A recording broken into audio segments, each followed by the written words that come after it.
ओम श्री गणेशाय नमः। ओम श्री परमात्मने नमः। श्री रामांक। सीता भगवती गया मूल प्रकृति संहिता। जब इन तीन शक्तियों की समष्टि का चिंतन किया जाता है तब उस समय सत्व रज तम की समयावस्थाओं में जो रूप होता है उसी रूप का अर्थात मूल प्रकृति के रूप का चिंतन होता है। प्रणव उसी का वाचक है। प्रणव का जो अर्थ है सीता का भी वही अर्थ है। उ अ उ म वा सृष्टि स्थिति संहार। प्रणवतात्व इत्यादि। आथा तो ब्रह्म जिज्ञासा। इस नित्य सूत्र यह नित्य सूत्र है। ब्रह्म सूत्र नित्य पदार्थ है। महर्षि वेदव्यास ब्रह्म सूत्र के स्मारक हैं, रचयिता नहीं। जिज्ञासा होने से ही ज्ञान की अभिव्यक्ति होती है। जिज्ञासा ज्ञान का ही पूर्व रूप है। जिज्ञासा ज्ञान के अंतर्भूत है। प्रणव जो वस्तु है, ब्रह्म जो वस्तु है, वही सीता है। यदि सीता को ब्रह्म जिज्ञासा हो तो क्या उन्हें सीता की तत्व ब्रह्म तत्व जिज्ञासा हुए बिना रह सकती है? यदि किसी को ब्रह्म जिज्ञासा हो तो क्या उन्हें सीता की तत्व जिज्ञासा हुए बिना रह सकती है? जो ब्रह्मवादी होते हैं वे इस तत्व को समझ सकते हैं और वे ही इस तत्व को व्यक्त किया करते हैं। जिज्ञासु यहाँ पर अकस्मात अथा तो ब्रह्म जिज्ञासा इस सूत्र की बात क्यों छेड़ी गई? वक्ता बात यही है कि ब्रह्म जो वस्तु है, यदि उसे जानना हो तो प्रणव का स्वरूप जानना होगा और यदि प्रणव का स्वरूप जानना हो तो सीता का स्वरूप जानना पड़ेगा। इसीलिए यहाँ अथा तो ब्रह्म जिज्ञासा सूत्र का उल्लेख किया गया है। सर्व देवमयी, सब देवता प्रणव निष्पन्न है। सर्वे देवाः प्रणव निष्पन्ना। ऋग्वेद के ऋचो अक्षरे पर में व्योमन यस्मिन देवा अधि विश्वे निषेधुः इत्यादि मंत्र का स्मरण करो। यहाँ मयट प्रत्यय सर्व रूपार्थ में है। सर्वलोकमयी अर्थात सर्वलोक स्वरूपिणी, सर्वकीर्तिमयी, सर्वधर्ममयी। पहले ही कहा गया है कि सत्य चित्त और आनंद का जो कोई रूप या अवस्था हो वह सीता का ही रूप है। सर्वाधार कार्य कारणमयी आधार शक्ति जो वस्तु है वही विष्णु की ही शक्ति है। आधार शक्ति पृथ्वी शक्ति, इसीलिए सीता भूतले अर्थात पृथ्वीस्थ होकर अवतीर्ण हुई है। देवशस्य परमात्मा विष्णु की महालक्ष्मी देवेशस्य वेद के शीर्ष ते लक्ष्मीश्च। इस मंत्र को स्मरण करो। भिन्ना भिन्न रूपा, ये परमात्मा के से भिन्न तथा अभिन्न दोनों रूपों में ही प्रतिभात होती है। किसी की दृष्टि में शक्ति और शक्तिमान का भेद है और किसी की दृष्टि में नहीं।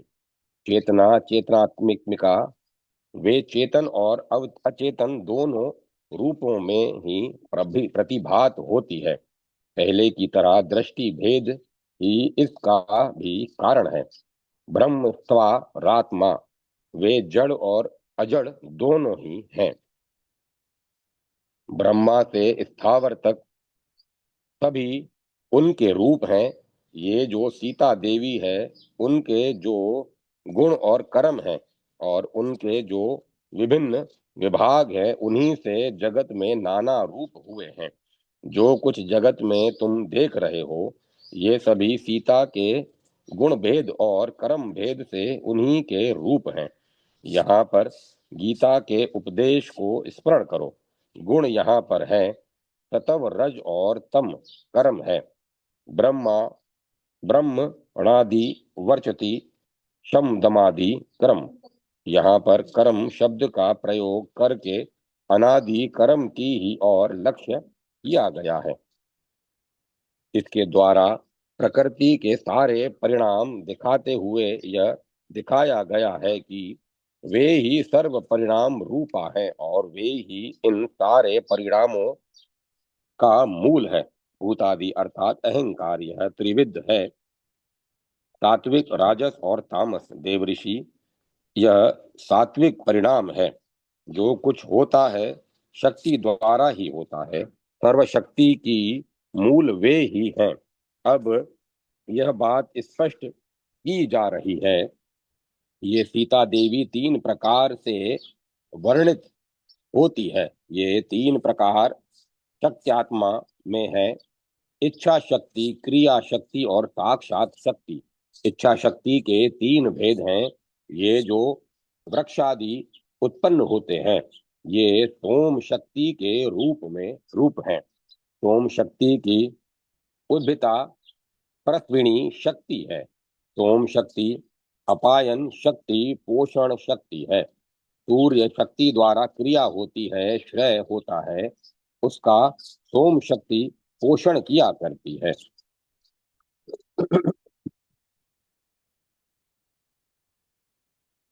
माँ की सोम शक्ति ही विश्व जगत का अन्न स्वरूप है। सोम अन्न है और सूर्य अन्नाद। औषध भी सोम शक्ति से ही उत्पन्न है। रोग श्रेय कर देता है, औषध उस श्रेय का पोषण कर देती है। अपायन शक्ति का अभाव होने से ही तो रोग होता है। यास्ते सोम इत्यादि मंत्र द्वारा भेषज को अभिमंत्रित करना पड़ता है। यह सोम शक्ति ही अमृत रूप से वर्तमान है, जिसे सेवन करके देवता तृप्ति लाभ किया करते हैं। अब सूर्य शक्ति की बात कह रहे हैं। माँ ही सकल भुवन प्रकाशिनी, दीवा वहाँ प्रकाश शक्ति है। माँ ही रात्रि है।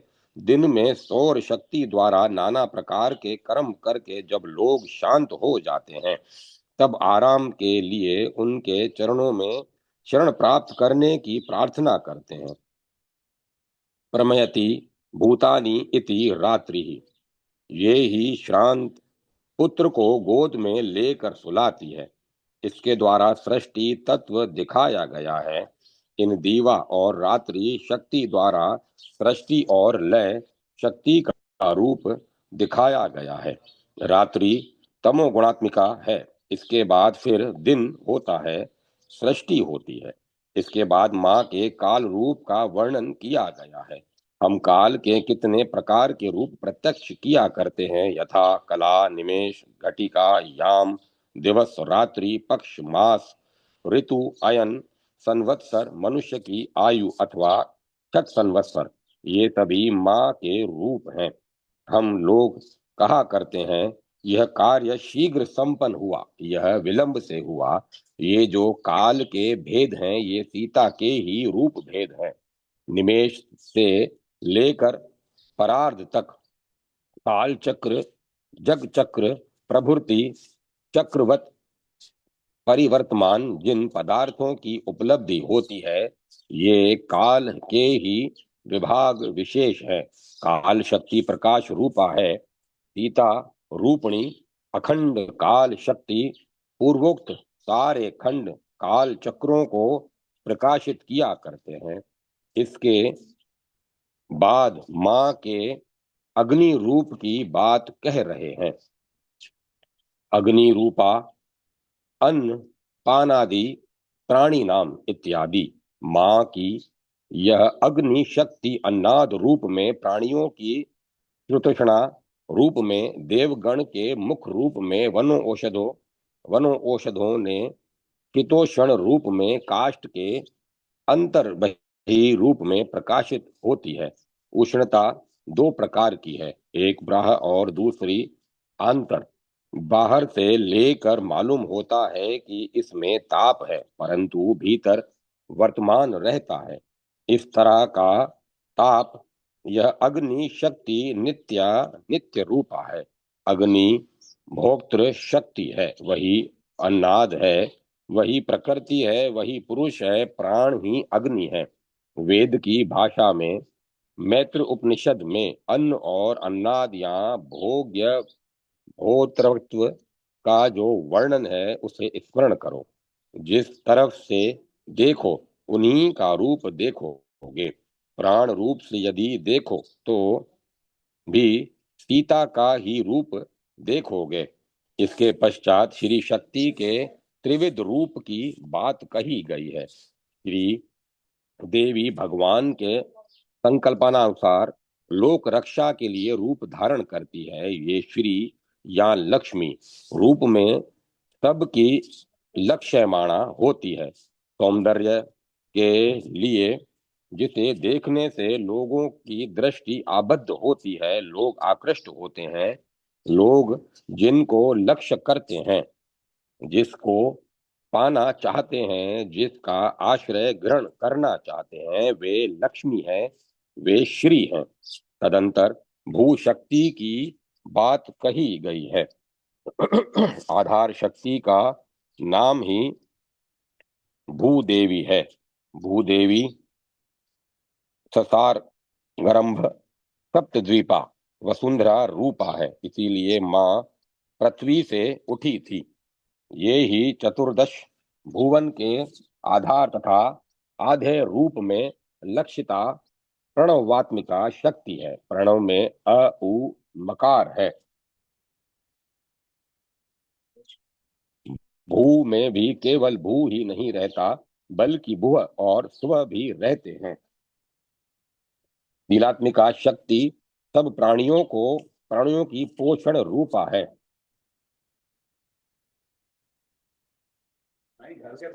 पोषण रूपा है। इसके बाद क्रिया शक्ति की बात कह रहे हैं। भगवान हरि के मुख से पहले जो नाद की उत्पत्ति होती है वही क्रिया शक्ति का स्वरूप है।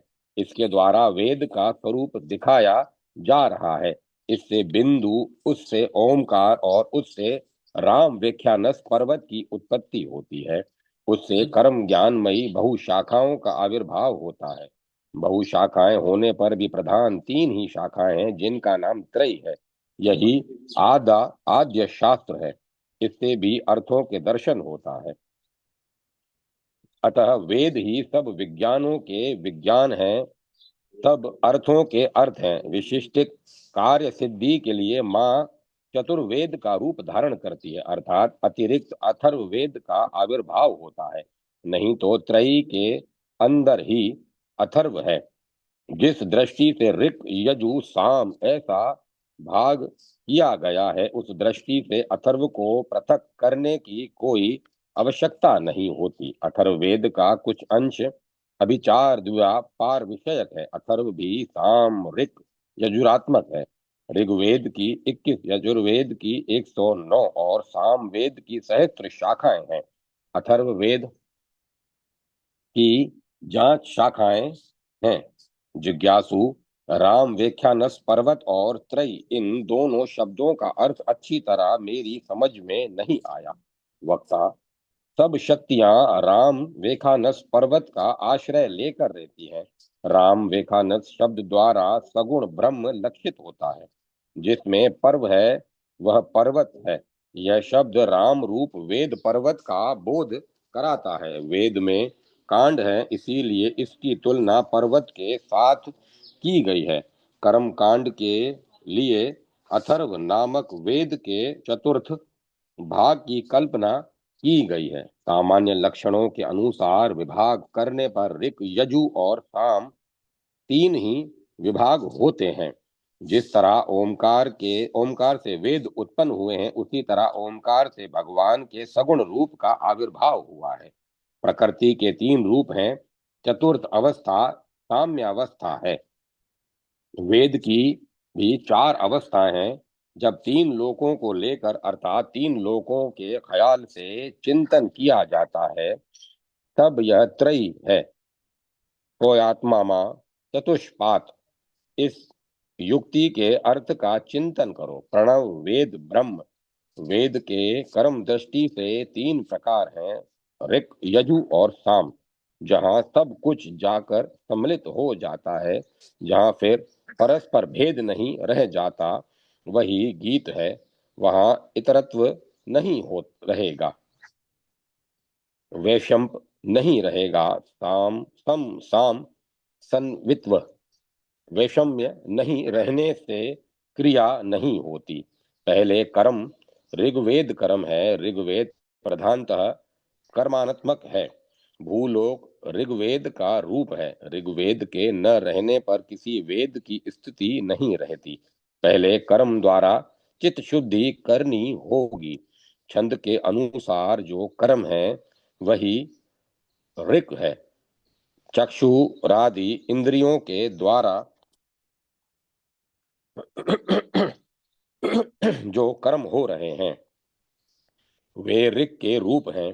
इसके बाद यजुर्वेद या भुवर लोक है, अर्थात ब्राह जगत से संस्कार लेकर मन की अवस्था में प्रवेश करना, यह उपासना कांड है। इसके बाद ज्ञान कांड है। ज्ञान कांड के उपासना के साथ मिल जाने पर संगीत होता है। यही शाम है, तभी अन्वित होती है।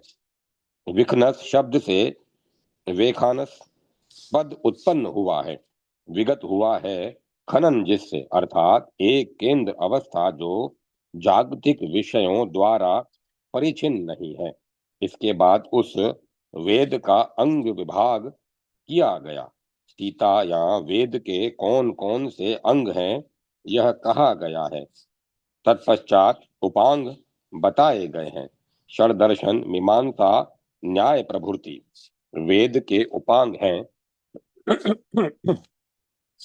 वेद दृष्टा जिन्होंने पूर्ण रूप से वेद का ही अवलंबन किया था। महर्षियों से ही स्मृति शास्त्र निर्गत हुआ है। इतिहास प्रभृति भी वेद के उपांग हैं। तदंतर साक्षात शक्ति की बात विशेष रूप से कही जाती है। भाव भेद से साक्षात शक्ति के कई प्रकार के अर्थ होते हैं।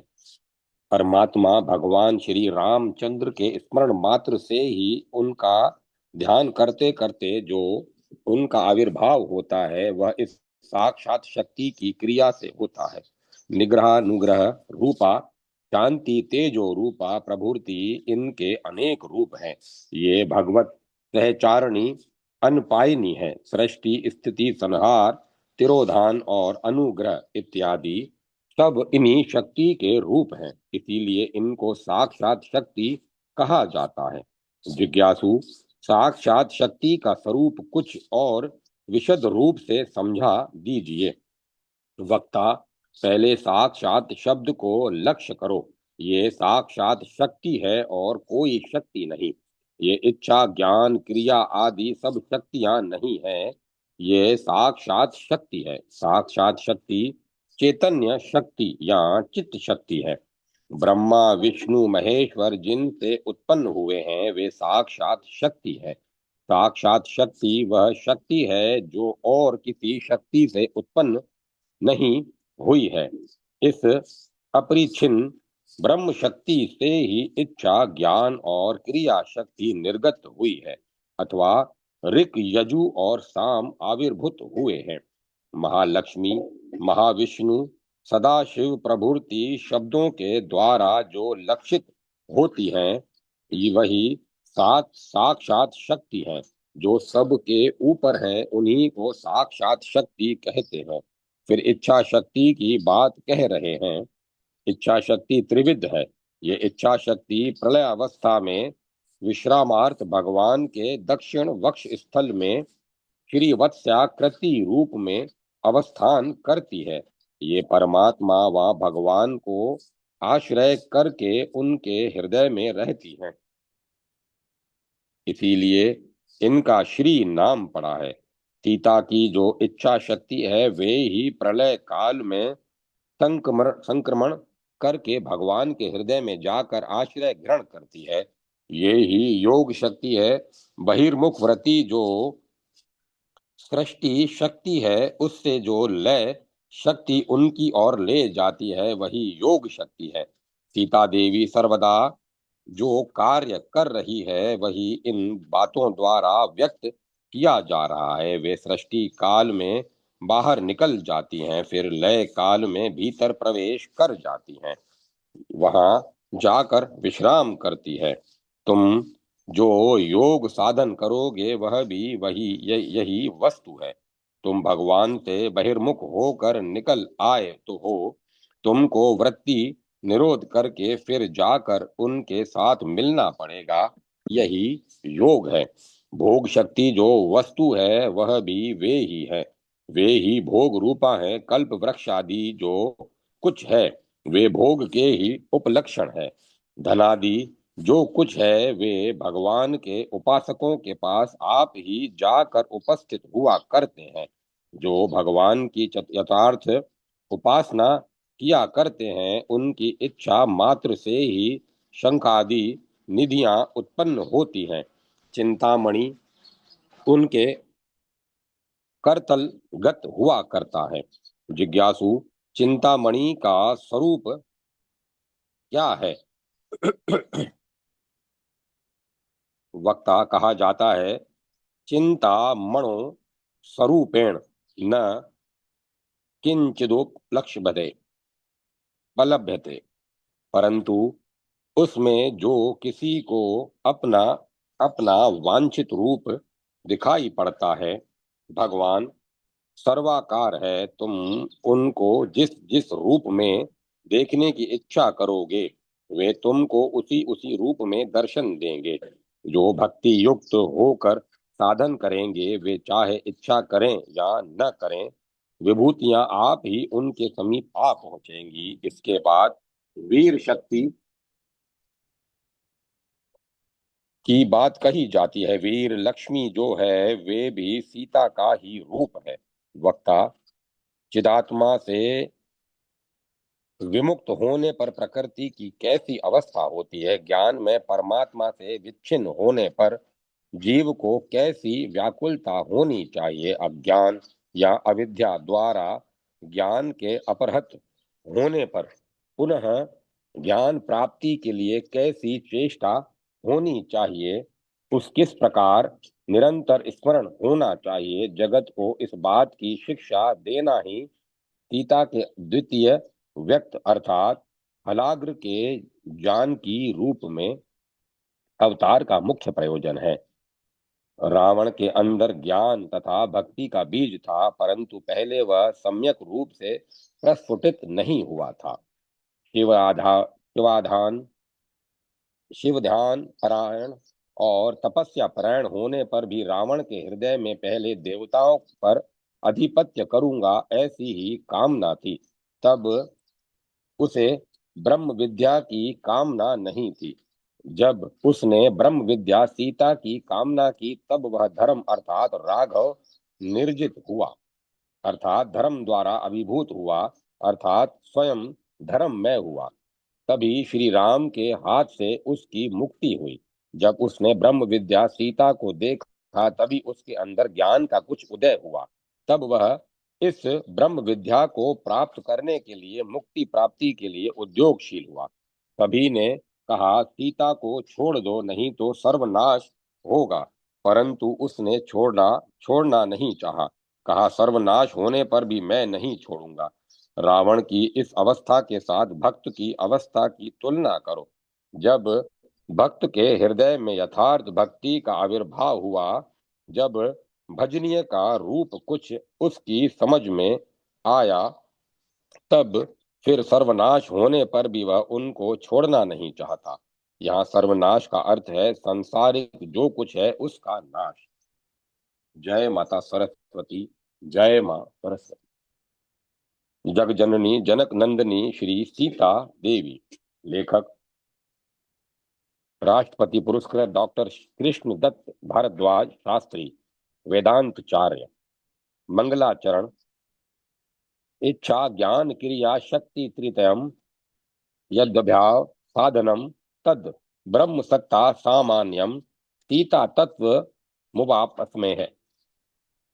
सीता जी की पर ब्रह्मता उपनिषदों का वैदिक वांग्मय में मुधुर्यन मुधुर्य स्थान है। उपनिषद अनेक हैं, जिनमें से सीतोपनिषद सीता माता की महिमा का प्रख्यापक है। उसमें यह प्रतिपादन किया गया है कि भगवती सीता समस्त प्राणियों की सृष्टि, स्थिति और प्रलय की संपादिका है। वे मूल प्रकृति हैं। इस लक्षण से लक्षित सीता देवी वही ब्रह्म है जिसके विषय में त्रियोत्र उपनिषद में कहा गया है, यतो वा इमानि भूतानि जायन्ते येन जातानि जीवन्ति प्रत्ययत् प्रत्यन भी संविशन्ति तद विजिज्ञास्व तद ब्रह्म। वेदांत दर्शन ने जिस दृष्टि से ब्रह्म को प्रकृति बताया है, प्रकृतिश प्रतिज्ञान प्रतिज्ञा दृष्टान्तानु परोधात, ब्रह्म सूत्र उसी दृष्टि से उपनिषद के उपर्युक्त वचन में सीता माता को भी मूल प्रकृति कहा गया है। सीता जी का अवतार वेद अवतार वाल्मीकि रामायण में लोक पितामह ब्रह्मा जी का वचन है। सीता लक्ष्मीर भावन विष्णु है, जिसका अभिप्राय यह है कि जब विष्णु भगवान राम रूप से महाराज दशरथ की राजधानी में राजधानी के प्रसाद में अवतीर्ण हुए थे, तब भगवती लक्ष्मी महाराज जनक की राजधानी मिथिला की पावन भूमि पर अवतीर्ण हुई थी। जो महामहिमामयी परमा शक्ति निखिल ब्रह्मांडों की जननी है, वे ही जगत पर अपना अनुग्रह प्रदर्शित करने के लिए महाराज जनक की सुकुमार नंदिनी बनी। पर ब्रह्म परमात्मा का जिसके एकांश में अनेक कोटि लोक लोकांतर विद्यमान है, किसी एक भाग्यवान व्यक्ति के पुण्य सदन में पुत्र व पुत्री के रूप में प्रकट होना सदा से आश्चर्यमयी घटना रही है। अध्यात्म रामायण में श्री राम अवतार के प्रसंग में माता कौशल्या का वचन है, जठेर तव दृश्यन्ते इत्यादि। इस प्रकार श्रीमद् भागवत में श्री कृष्ण अवतार के प्रसंग में माता देवकी की युक्ति है, विश्वम यदेतत् स्वतनो निशान्ते यथावकाशम पुरुषः परो भवान विभूति स्वयं मम गर्भभू दहो नरलोकस्य विलंबनम ही तत्। यही लोक विडंबना भगवती सीता के अवतार के प्रसंग में है कि अखिल भुवन माता किसी एक व्यक्ति के वेश में पुत्री बनकर आई। सीता और राम में अनन्यता, शक्ति और शक्तिमान अपृथक संबंध से संबद्ध संबंध संबद्ध हैं, वे अनन्य हैं। अतएव भगवान विष्णु और भगवती लक्ष्मी किन्वा सीता और राम एक ही है। विष्णु से श्री लक्ष्मी भिन्न नहीं है। अनपायनी भगवती श्री साक्षात मनो हरे। विष्णु भगवान सर्वव्यापक हैं और उनकी शक्ति जगन माता श्री भी सर्वव्यापिका है। अवतार रूप में भी श्री लक्ष्मी देवी विष्णु भगवान की सहायिका होती हैं। राम रूप में वे सीता हैं और कृष्ण रूप में वे रुक्मणी हैं। जब भगवान देवताओं में अवतीर्ण होते हैं, तब श्री भी देवी रूप धारण कर लेती है, और जब भगवान मनुष्य लोक में मानवाकृति धारण करते हैं, तब श्री भी मानवाकृतिमयी बन जाती है। श्री और श्रीमान अनन्य और एक तत्व होने पर भी भक्तानुग्रह विग्रह रूप में भिन्न प्रतीत होते हैं।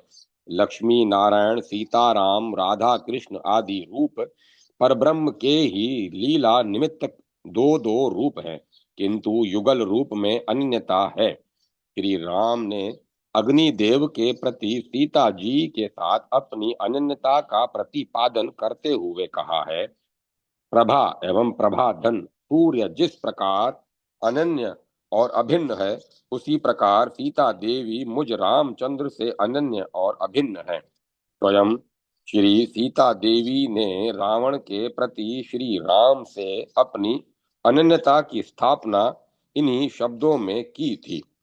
अरे राक्षस, अपने धन और वैभव का बखान करके तेरा मुझे ललचाना वृथा है।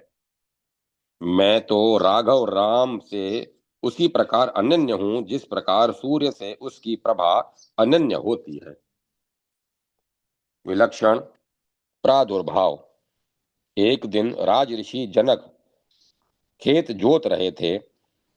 इसी बीच एक स्थान पर उनके हल की फाल रुकी तो उन्होंने देखा कि फाल के निकट पृथ्वी के अध्यस्थल में एक कन्या पड़ी हुई है। महाराज ने उस दिव्य जन्मा कन्या को गोद में ले लिया और अपनी पुत्री मानकर उसका लालन पालन करने लगे। संस्कृत में हल की फाल को सीता कहते हैं। दिव्य मूर्ति कन्या का प्रादुर्भाव फाल के समीप होने के कारण उसका नाम महाराज ने सीता ही रख लिया। उसी नाम से उनकी प्रसिद्धि हुई। सीता माता का इस प्रकार से प्रादुर्भाव दिव्य एवं परम अलौकिक था। किसी माता के गर्भ से उत्पन्न न होने के कारण वे अयोनिजा कहलाती थी। जनक जी ने विश्वामित्र जी से जब सीता जी के बारे में चर्चा की थी तब उन्हें अयोनिजा बताया था।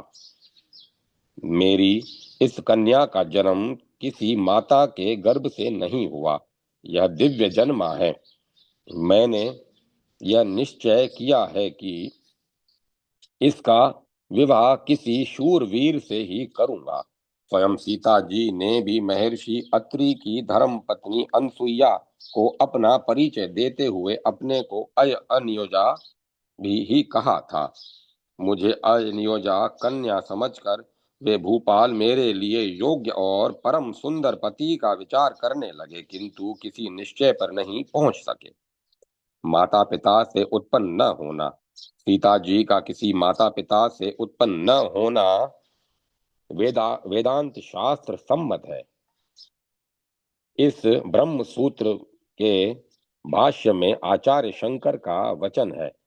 इसका भाव यह है कि द्रोणाचार्य बिना माता के ही उत्पन्न हुए थे तथा सीता जी, द्रौपदी और धृष्टद्युम्न बिना माता पिता के ही उत्पन्न हुए थे।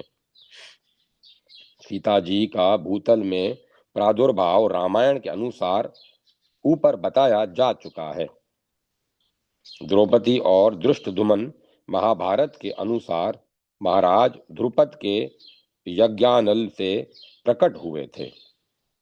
यहाँ पर यह प्रतिपादन अप्रासंगिक न होगा कि ईश्वर का मानवादि रूप में जन्म भी अलौकिक ही होता है। उस समय वे अपनी माया से जीवों की दृष्टि में भौतिक देहधारी से प्रतीत होते हैं, किंतु वस्तुतः वे प्रादुर्भाव वेला में कोई प्राकृत देह धारण नहीं करते। गीता में अजोअपि संयात्मा इत्यादि श्लोक की व्याख्या में आचार्य शंकर ने श्री भगवान का इस रूप में अभिप्राय समझाया है। मैं श्री कृष्ण अपनी त्रिगुणात्मिका प्रकृति को वश में करके अपनी माया से देहधारी सा और उत्पन्न हुआ सा हो जाता हूँ। वस्तुतः अन्य लौकिक व्यक्तियों के समान न तो देह धारण करता हूँ और न जन्म लेता हूँ। इस शास्त्रीय दृष्टि से भगवती सीता का आविर्भाव अलौकिक था और उनका रूप पांच भौतिक न होकर शुद्ध सत्वमय पंचरात्र के शब्दों में चार गुणमय ही था। अलौकिक तिरोभाव। सीता जी का तिरोभाव भी अलौकिक था। अयोध्या की सदैवती जनता के संशय का निवारण करने के लिए जब उन्होंने शपथ लेने का विचार किया, तब सहसा दिव्य गंध सुरभित मनोरम पवन प्रवाहित हो उठा। सीता माता ने कहा, मैंने श्री राम के अतिरिक्त किसी अन्य मनुष्य का मन से भी चिंतन नहीं किया। मैंने मनसा वाचा कर्मणा श्री राम का ही आराधन किया है। मेरा यह वचन सत्य है कि श्री राम के अतिरिक्त मेरा किसी पर पुरुष से परिचय भी नहीं है। इन तीनों सत्यों के प्रताप से माधवी पृथ्वी देवी मुझे अपने में लीन कर ले। भगवती सीता के इस आदर्श वचन का उच्चारण करते ही एक चमत्कार हुआ। भूतल से एक परमोत्तम दिव्य सिंहासन प्रकट हो आ गया, जिसे अमित विक्रम संपन्न दिव्य रत्न विभूषित नागराजों ने अपनी मस्तकों पर धारण कर रखा था। उस सिंहासन पर श्री धरणी देवी विराजमान थी। उन्होंने भगवती सीता देवी का स्वागत द्वारा अभिनंदन करते हुए उन्हें अपनी गोद में लेकर सिंहासन पर बिठा लिया। तत्पश्चात वे भूतल में विलीन हो गईं। सीता जी के इस दिव्य और अद्भुत तिरोभाव को देखकर समस्त प्रेषक जगत अत्यंत मुग्ध हो गया। नारी जगत के लिए आदर्श की स्थापना। दिव्य अवतार का प्रयोजन धर्म का संरक्षण होता है एवं वेद शास्त्रोक्त कर्तव्य का पालन ही धर्म है। उसी के अंतर्गत पत्नी धर्म का स्वयं भगवती लक्ष्मी ने सीता जी के रूप में पालन करके जगत के सम्मुख पतिव्रत का आदर्श स्थापित किया था। वनवास के अनेकानेक कष्टों और संकटों की कोई चिंता न करते हुए सीता जी ने श्री राम के साथ वन गमन ही स्वीकार किया। वे मिथिलेश नंदिनी थी।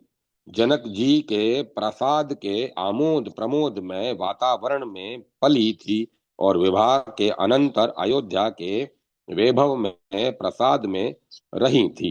वे चाहती थी तो श्री वे चाहती तो श्री राम के वन वास के दिनों में समय समय पर अयोध्या और मिथिला के राजभवनों में रह सकती थी, किंतु उन्होंने पति सेवा के लिए उस सुख का परित्याग करके अरण्य जीवन को सहर्ष अंगीकार किया। समस्त शुभ लक्षणों से विभूषित तथा स्त्रियों में उत्तम सीता भी रामचंद्र जी के पीछे चली, जैसे चंद्रमा के पीछे रोहिणी चलती हैं। संपत्ति के साथ रहने के लिए परिवार के सभी सदस्य लालायित रहते हैं, किंतु विपत्ति के समय मैं ही सच्चे सौहार्द की परीक्षा होती है। धीरज धर्म मित्र और नारी आपदकाल परख यही चारी। सीता जी से मिलकर पति सेवा परायणा अनसुईया जी को भी बड़ी प्रसन्नता हुई थी।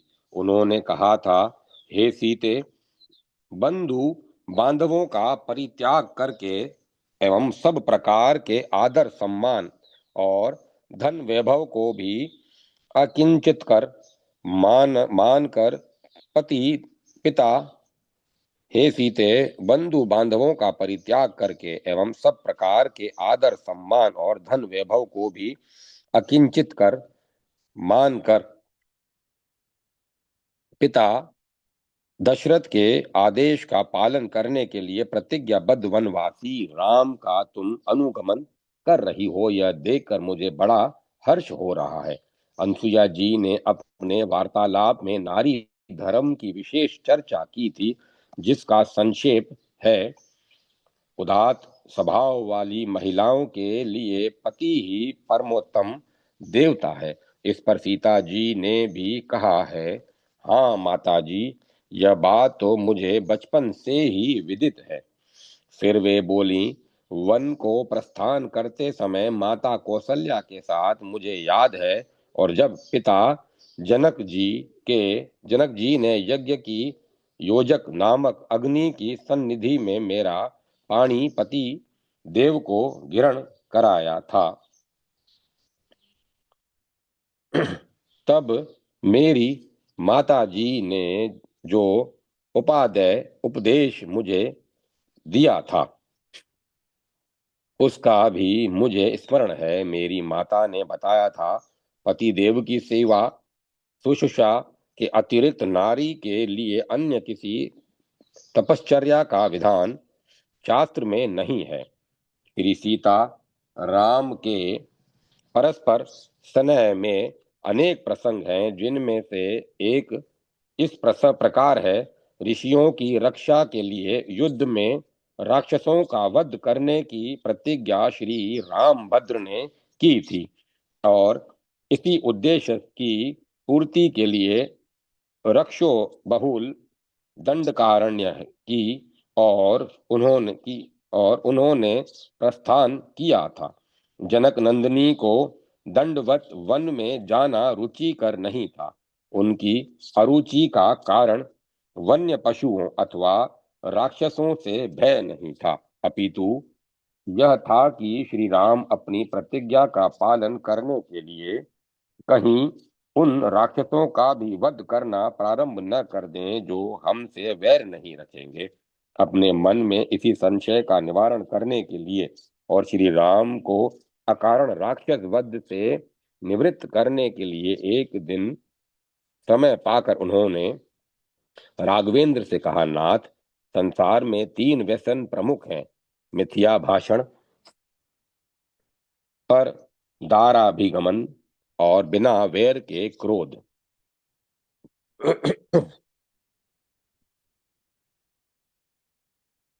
यहाँ तक मिथ्या भाषण का प्रश्न है, वह दोष जो आप में न कभी हुआ और न कभी होगा, पर स्त्रियों के प्रति अनुराग भी, जो कि धर्म नाशक मनोविकार है, आप में न तो है और न होगा।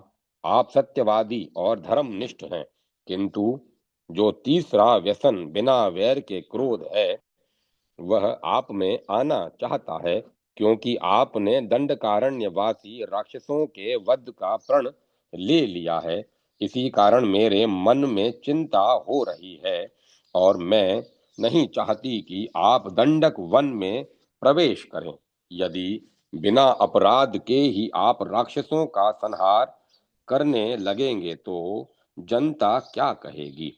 सीता जी के ये वचन सुनकर श्री राम ने कहा, हे धर्मज्ञ जानकी, हम लोग क्षत्रिय हैं और धनुष को इसीलिए धारण करते हैं कि दुष्ट आत्माओं से निरीह और निर्दोष जनता को त्रास न हो।